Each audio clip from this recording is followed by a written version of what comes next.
Oscar Wilde, The Picture of Dorian Gray, Part 21. The mother snatched away by death, the boy left to solitude and the tyranny of an old and loveless man. Yes, it was an interesting background. It posed the lad, made him more perfect as it were. Behind every exquisite thing that existed there was something tragic. Worlds had to be in travail that the meanest flower might blow, and how charming he had been at dinner the night before, as with startled eyes and lips parted in frightened pleasure. He had sat opposite to him at the club, the red candle shades staining to a rich rose the wakening wonder of his face. Talking to him was like playing upon an exquisite violin. He answered to every touch and thrill of the bow. There was something terribly enthralling in the exercise of influence. No other activity was like it.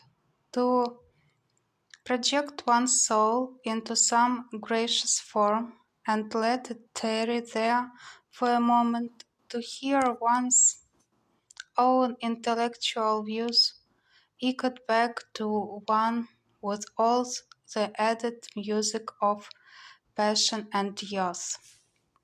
To convey one's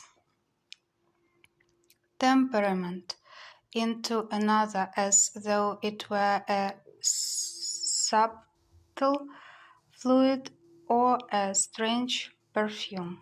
There was a real joy in that, perhaps the most satisfying joy left to us in an age so limited and vulgar as our own, an age grossly carnal in its pleasures and grossly common in its aims.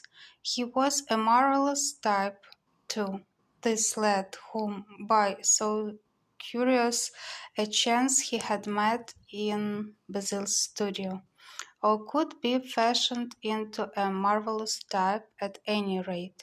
Grace was his, and the white purity of boyhood, and beauty such as old Greek marbles kept for us. There was nothing that one could not do with him.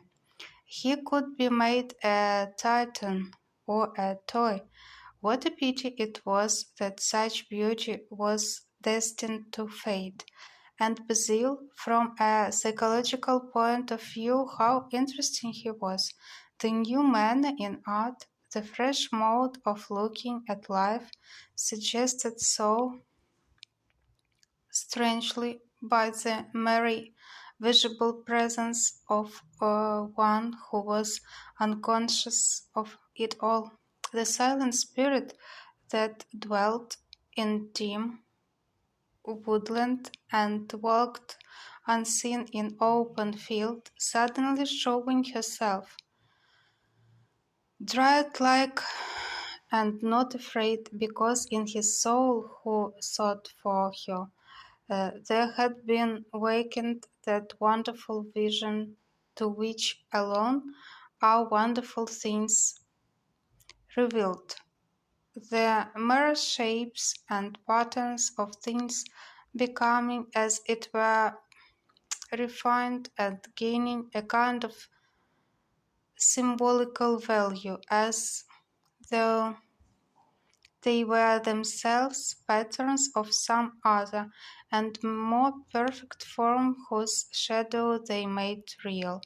How strange it all was! He remembered something like it in history. Was it not Plato, that artist in thought, who had first analyzed it? Was it not Buonarroti who had carved it in the colored marbles of a sonnet sequence? But in our own century it was strange. Yes, he would try to be to Dorian Gray what, without knowing it, the lad was to the painter who had fashioned the wonderful portrait.